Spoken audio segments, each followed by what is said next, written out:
When it comes to DEI is because you're racist. Think about that. DEI has nothing to do with us. DEI was to protect us from you. Damn. I want you to genuinely think about that. That's what that was in place for when it comes to affirmative action. It was to protect us from your wicked behavior, from your lineage of evil, for your diabolical, heinous mindset and cruelty and disdain that you have for a group of people who have done nothing to you other than trying to be assimilated, okay? Other than trying to be liked, other than trying to sit next to you at the lunch counter, other than trying to sit next to you at the school, right? That's all that black people in this country, in America, African Americans, have wanted. And this is what these policies were there to protect us from. So now I want you to think about this. When we have Deshaun and we have Tyler, and the workplace is filled with Tylers. You have 800 Tylers, all right? 800 Tylers. The whole purpose of DEI was to say, hey, how about you give Deshaun a chance? He's just as qualified as Tyler. The only difference is that he's black. That's the only difference. The only difference is that actually he didn't come from a good neighborhood. He came from a low-income neighborhood, and he had a lot of hurdles and a lot of obstacles that he overcame to get to this point. How about you give Deshaun a chance? That's what this was all about. That was the whole point of DEI, the whole point of affirmative action. That was the whole point, due to the heinous behavior, not of you necessarily, but due to your ancestors, of what they did to our ancestors and what you guys are currently doing to us right now.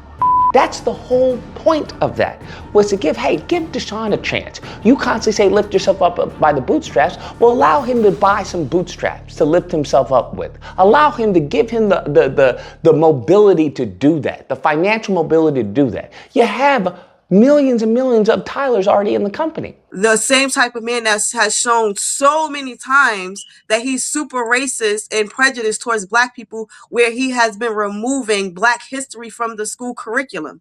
They do not want that. So it's just kind of like, I get it. Wait, hold on, Aisha. But at the same time, it's like, Hold on, Aisha. Oh, they racist. Wait, Aisha, hold on. They are racist. On both sides. All right.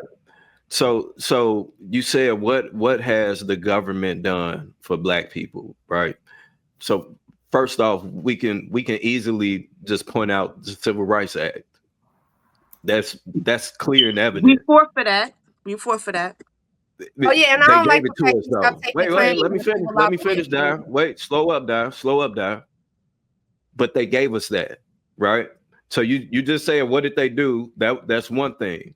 Another thing that I can speak on personally, I was a convicted felon for 12 years in the Illinois Supreme Court, which more than likely has white people on it, a good amount of white people on it, said that ruling was unconstitutional.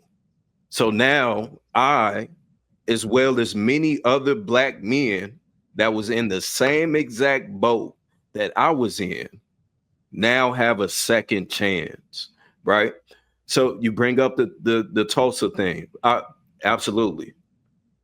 We can bring up so many examples in the past, but the fact of the matter is now is that we have so many striving black communities all throughout America that is growing, is strong, is powerful. We have so many black people, black women in government. The problem is, and you pointed out the vaccines, and I'm glad you pointed out the vaccines. This last administration, they were pushing the COVID vaccine on black people so hard, to the point where they had Juvenile remake one of the most influential and known songs. Vax that ass up. In black community, in the black community, telling black people to go get the vaccine. They were making ads in songs saying, "Oh, if ladies, if he don't have a vaccine, don't give him no pussy. But what yet, I'm saying is, no, let me finish. Let me finish. I'll let you talk. So all of what you're saying, I agree with.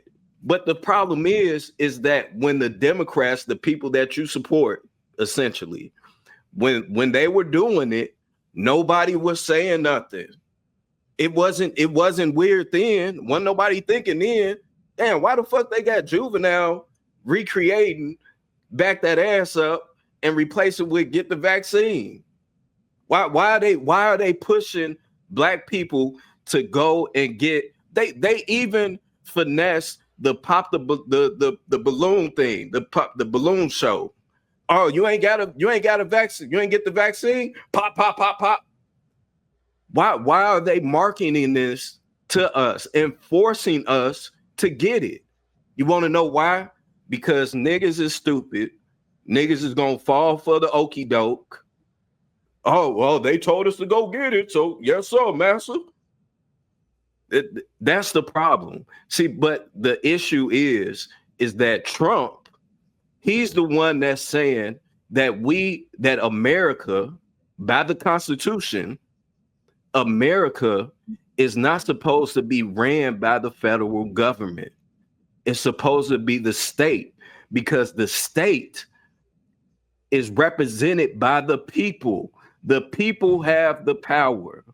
That's why he was saying it's not a federal thing for us to say, oh, everybody can't have a deletion. You can't delete babies. He said it's up to the state. But niggas didn't want to hear that. They only heard, oh, we can't delete babies.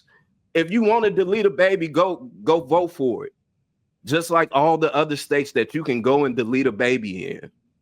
So what he stands for is having a smaller government in which the Constitution was built off of. But niggas don't want to listen to that because we're so caught up on hating Trump for a reason that we don't even know. Well, black people don't even have a real reason why they hate Trump. I never said that. I also want to say this. I said I'm not a Republican and I'm not a Democrat. I literally said that. I said I don't trust the government. I feel like the Democrat and the Republic are the two different faces on the same coin. That's how I feel. That's fair, and I agree. I don't feel like Trump is a savior and gonna come in. I don't and save black people. I don't look at it like that. I look at nobody like I said, Trump is our savior, though. We agree with certain policies. No. So when I say like savior, I'm not meaning all of you. From what I've seen collectively on the internet, right? Because I follow a lot of like Christian pages and stuff, and I had to unfollow because I just didn't like it. So what I'm saying is I look at some of the stuff that I do agree with him on, and then I look at stuff that I'm like, nah, I don't agree with that. And I don't necessarily feel like later on down the line it's going to benefit black people. And then another thing to what Viz said, right, when he said that when we try, black people, right, we try to include ourselves. It's like we have this big fascination on inclusion. And I believe it was Martin Luther King that kind of, right before he passed away, he kind of said that was one of the things that he regretted because he felt like he led his people into a burning house, right? And it was just kind of like we're so fascinated on being included into this culture, right? That wasn't built for us. It does not benefit us. But when we kind of make and create our own things, the lot of us can succeed. Look at Atlanta, even though it's populated with, whatever it is. But Ash, do you know how many black millionaires there are now? Yeah, it's a lot more. So what? I don't understand the problem then. The reason why there's a lot more black millionaires, right, is not because they're working for somebody else. It's because they actually have their own business. There are a lot of entrepreneurs, which is what I'm saying. Like, they're creating their own lanes. They're not trying to be America included. is built off of. That's what America is built off of. Yeah, I understand that. Okay, so I agree with to me, what it sounds like, to me, I don't know why, I don't know how it happened, but at some point we got so convinced to be victims, and I think that that's the worst thing that could possibly happen to us. All the entire the last administration, everything that they ran off of was a victim mindset. Kamala ran off of we're not going back. That is some victim ass shit. That's a victim ass mindset. We're not going back. Where are we going back to? How can we go back? There is no going back. You can't go back. We're already here. So we've been conditioned to be victims, and it's hindering us from becoming and being greater. And that's the problem, because we have to stop pushing this weak ass narrative. We have to be able to move forward and look forward to what it is that we can do and achieve. At this point, there's no excuses. There's nobody holding us back. We got plenty of Black people in all throughout offices. We got Black people in legislation. We got Black people in local government. We got Black people on the Supreme Court justices. So who is holding you back? If we have all of these examples, at that point, to me, there's no excuses.